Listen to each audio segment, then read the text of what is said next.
How does Boston College try to balance that uh, test with respect to both excelling in academics, which obviously is principally why most of your athletes are here, and athletic performance, because you have boosters, you have everyone that wants to be able to say the team is doing great, but at the end of the day, you're dealing with 20-year-olds, 22-year-olds who academics is their primary responsibility. Well, the intellectual development of our students is always going to be a primary focus of what we're doing, but at the same time, we really believe that this is an athletic curriculum in the hands of very talented coaches, and there's a strong developmental component in participating in athletics. And so the integration of that athletic experience and the academic experience, we believe, can really maximize student formation.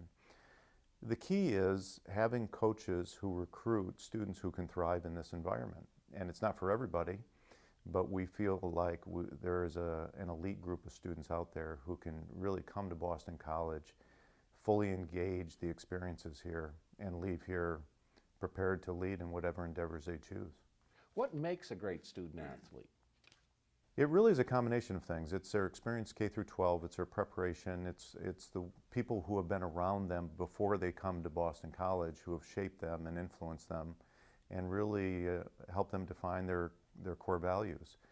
And when those values align with an institution like Boston College and their athletic performance and their intellectual and academic profile, I think those things really help define what Boston College is looking for in terms of a great athlete. It's not exactly related. We have a trial advocacy team. And what I've noticed is that for many of those students, the ones that have played competitive sports earlier in their life, and especially at college, have the drive to excel that they see in academics as well. And especially at this institution, I would imagine that you not only grab great athletes, but you do grab great students because of the academic demands in this institution. Oh, no question. Our coaches do a great job of identifying students who can thrive in this environment. And to your point, there are a lot of attributes you acquire through your athletic experience.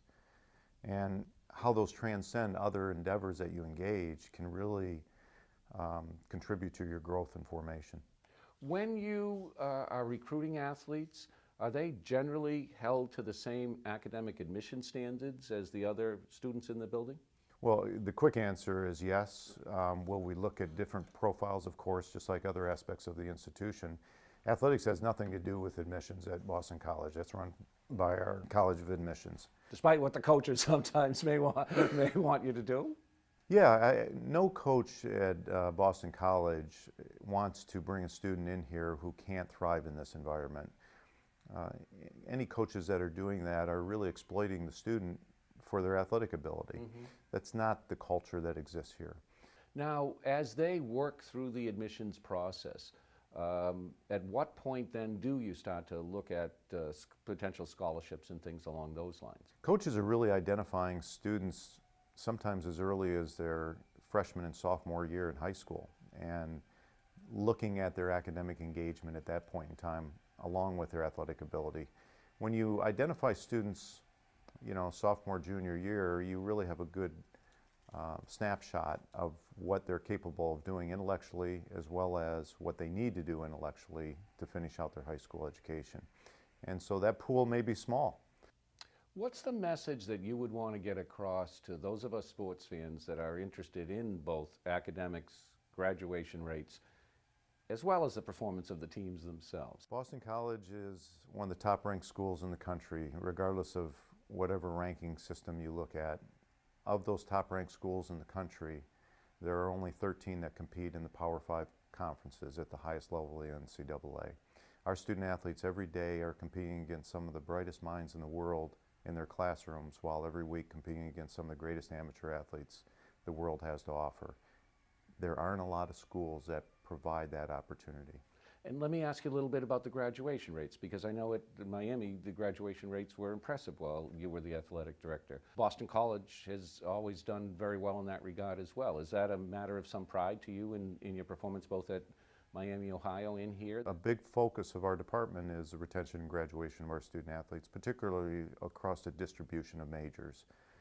Our most recent focus, interestingly, we're trying to really hone in on career and job placement opportunities for our student athletes. So one of our department goals is now to place a high percentage of our student athletes in careers that they're excited about and passionate about before they graduate. And so we're connecting them with the BC network, which is vast. What's the message that you would want to tell to the student athlete who might be thinking that, geez, BC is on my list, but maybe it's a little too academically rigorous for me, or maybe their performance isn't quite what I would want if I went down to Alabama or one of those football factories? We compete at the highest level of the NCAA, and you're going to graduate from one of the most prestigious schools in the country.